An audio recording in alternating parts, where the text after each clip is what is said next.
Student, आपका आरबीपीएस educational point में स्वागत है। मैं राहुल कुमार पांडे एक बार फिर क्लास 4th के लिए 5वां चैप्टर लेकर आया हूं, जिसका नाम है पौधे के भाग व उनके कार्य। हम जानते हैं जिस प्रकार हम लोगों के पास हाथ, पैर, मुख, आँख है, कान है, नाक है, जिसके द्वारा विभिन्न प्रकार के कार्य करते हैं, उसी प्रकार से पौधों में भी उनके कई भाग पाए जाते हैं जिनका कार्य अलग अलग होता है। मुख्यतः पौधों में 6 भाग पाए जाते हैं, जिनके नाम हैं जड़, तना, पत्ती, फूल, फल व बीज। एक बार फिर से हम दिखलाते हैं कि पौधे के कितने भाग पाए जाते हैं। पौधे के मुख्यतः 6 भाग पाए जाते हैं: जड़, तना, पत्ती, फूल, फल और बीज। तो 6 भाग पौधों के पाए जाते हैं। तो पहले हम जानेंगे कि जड़ जो होता है वह पौधे का भूमिगत भाग होता है, भूमि के अंदर पाया जाता है। यह भूरे कलर का होता है। जड़ एक बार फिर से देख लीजिए और जान लीजिए कि जड़ जो होती है वह पौधे का भूमिगत भाग है। यह जमीन के अंदर होता है और यह भूरे रंग का होता है। कार्य: जड़ के विभिन्न प्रकार के कार्य होते हैं, जैसे जड़ जमीन के अंदर मिट्टी के कणों को बांधती है, जिसके द्वारा जो भी पेड़ या पौधा होता है वह हमेशा एक निश्चित स्थिति में और सुरक्षित रूप से जमीन पर खड़ा रहता है।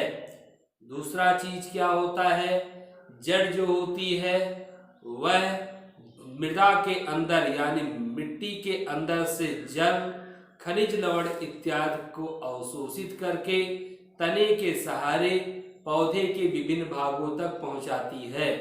एक बार फिर से देख लीजिए, जड़ क्या है।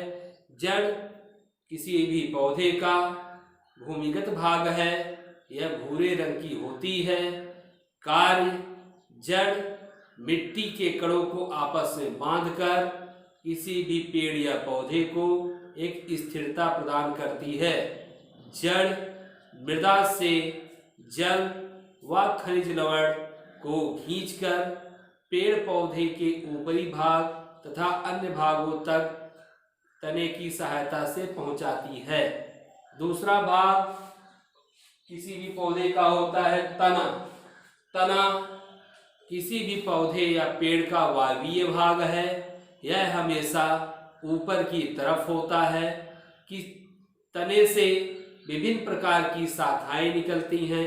उन शाखाओं पे पत्तियां होती हैं, फूल होते हैं और फल भी लगते हैं।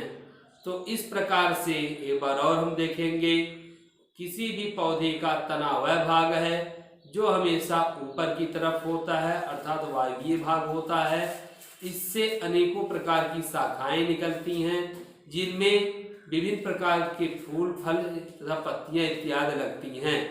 तने के कार्य: तना हमेशा वायवीय भाग को निर्मित करता है, जिसके कारण कोई भी पेड़ या पौधा एक निश्चित स्थिति में सीधा खड़ा होता है और वह सूर्य के प्रकाश व कार्बन डाइऑक्साइड गैस इत्यादि को आसानी से ग्रहण कर सकता है। इसके अतिरिक्त तना किसी भी पेड़ या पौधे के लिए खनिज लवण व जल इत्यादि को पेड़ पौधे की विभिन्न भागों में पहुंचने के लिए एक मार्ग प्रदान करता है। एक बार और देखेंगे, तना किसी भी पेड़ या पौधे का वायवीय भाग तना होता है। इससे अनेक प्रकार की शाखाएं, पत्तियां, फूल, फल इत्यादि उत्पन्न होते हैं। कार्य: तना वायवीय भाग है किसी भी पौधे का। यह पौधे या पेड़ को सीधा रखने में मदद करता है, जिसके कारण कोई भी पेड़ या पौधा सूर्य के प्रकाश को तथा कार्बन डाइऑक्साइड गैस को आसानी से अपने अंदर ग्रहण कर सकता है। अगला इसका कार्य होता है कि तना किसी भी पेड़ या पौधे के लिए खनिज लवण व जल की गति हेतु एक प्रकार का मार्ग प्रदान करता है। उसके बाद देखते हैं अगला पार्ट पौधे का क्या होता है। पत्तियां। पत्तियां हमेशा हरे रंग की होती हैं क्योंकि इसमें क्लोरोफिल नामक वर्णक पाया जाता है। पत्तियां हमेशा हरे रंग की होंगी, इसमें क्लोरोफिल नामक वर्णक पाया जाएगा तथा पत्तियों की सतहों पर छोटे छोटे सूक्ष्म छिद्र भी पाए जाते हैं जिसे हम वातरंध्र कहते हैं। एक बार फिर से पत्तियां देखेंगे। पत्तियां हमेशा हरे रंग की होती हैं क्योंकि उसमें क्लोरोफिल नामक वर्णक पाया जाता है। इसके अतिरिक्त पत्तियों की सतहों पर छोटे छोटे सूक्ष्म छिद्र पाए जाते हैं जिसे हम वातरंध्र भी कहते हैं। पत्तियों के कार्य। पत्तियां प्रकाश संश्लेषण प्रक्रिया में पौधों को सहायता प्रदान करती हैं जिसके कारण पौधे अपना भोजन निर्मित करते हैं। पत्तियों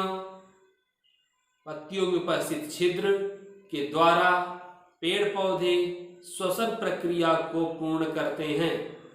पत्तियों में उपस्थित छिद्र के द्वारा पेड़ पौधे अपने अतिरिक्त जल को अपने शरीर से बाहर की तरफ निकालते हैं।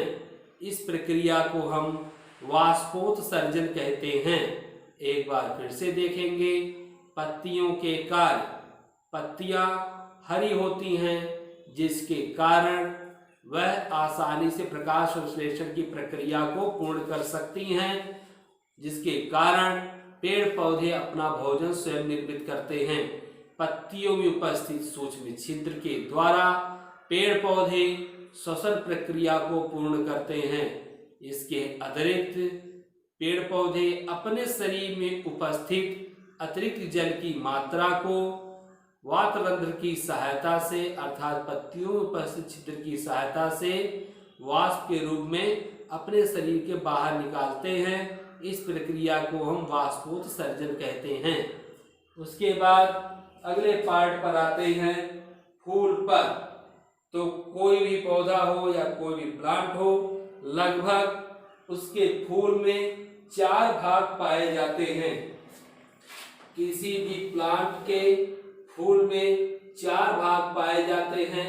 नंबर 1 होता है बाह्यदल। नंबर 1 होता है बाह्यदल। नंबर 2 होता है दल। नंबर 3 होता है केसर। नंबर 4 होता है स्त्री केसर।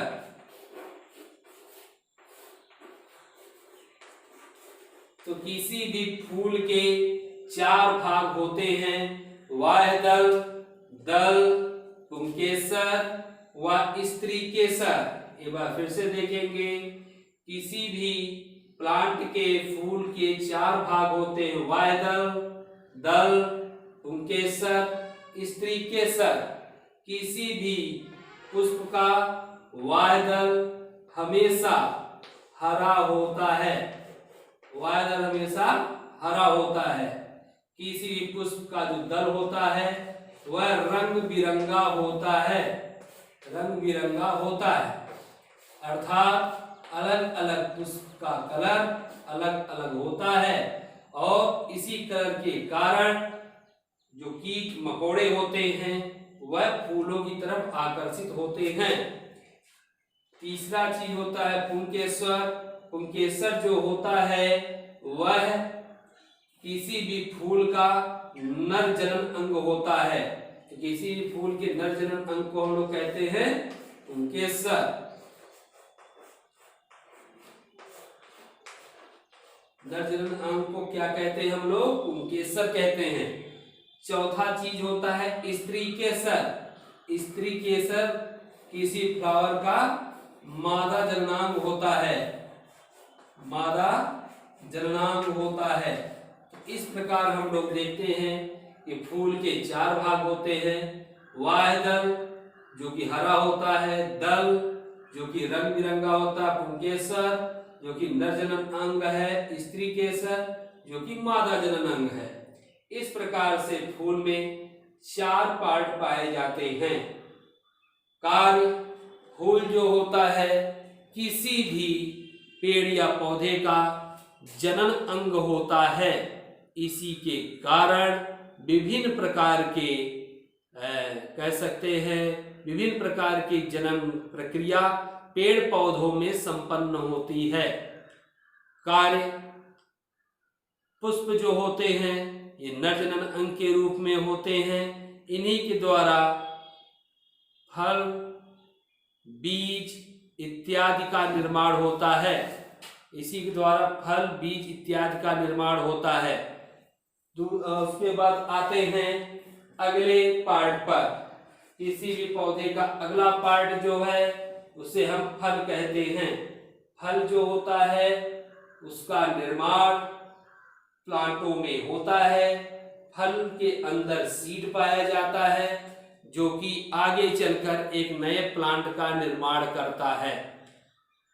कार्य, फल में किसी भी पौधे का अतिरिक्त भोजन संचित होता है जिसको विभिन्न प्रकार के प्राणी ग्रहण करते हैं। फल के अंदर उपस्थित बीज के द्वारा ही विभिन्न प्रकार के पेड़ पौधों का निर्माण होता है। जब हम किसी फल को खाकर उसके बीज को इधर उधर फेंकते हैं तो पुनः वह बीज जर्मिनेट करता है, उसमें जमाव आता है और नए पेड़ का या पौधे का निर्माण करता है। तो इस प्रकार से हम लोग देखते हैं कि जो फल होता है वह किसी पौधे का या किसी भी प्लांट का एक विशेष अंग है जिसमें सीड उपस्थित होता है। कोई भी फल होगा उसमें कोई भी प्लांट का अतिरिक्त भोजन संचित रहता है जिसको हम लोग ग्रहण करते हैं। इसके अतिरिक्त फल में उपस्थित बीज को जब हम निकाल कर फेंकते हैं अर्थात उसका प्रकीर्णन करते हैं तो उसी बीज से नए नए पौधों का निर्माण होता है। उसके बाद छठे नंबर पे आते हैं। छठा भाग कहलाता है किसी पौधे का भाग कौन सा होता है? छठवां बीज। बीज जो होता है वह किसी भी पौधे या प्लांट का छठवां भाग होता है।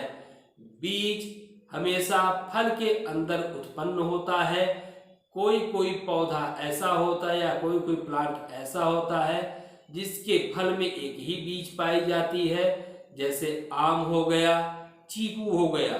बहुत से पौधे या प्लांट ऐसे भी होते हैं जिसके फलों में अनेकों बीज पाए जाते हैं, जैसे आपका पपीता हो गया, संतरा हो गया इत्यादि। इस प्रकार से एक बार और देखते हैं कि जो बीज होता है हमेशा फल के अंदर ही बनता है और इस बीज कोई कोई प्लांट ऐसे होते हैं जिनके फलों में एक बीज पाया जाता है, जैसे आम व चीकू। कुछ कुछ फल ऐसे होते हैं जिनके अंदर अनेकों बीज पाए जाते हैं, जैसे पपीता है, संतरा है इत्यादि। कार्य, बीज के द्वारा कोई भी प्लांट एक नए प्लांट की उत्पत्ति करता है। बीज ही जमकर जर्मिनेट करके नए प्लांट का निर्माण करता है। इसके अतिरिक्त बीज के द्वारा ही कोई भी प्लांट या पौधा पोषण को प्राप्त करता है, भोजन को प्राप्त करता है। इसी के साथ ये चैप्टर आपका समाप्त होता है।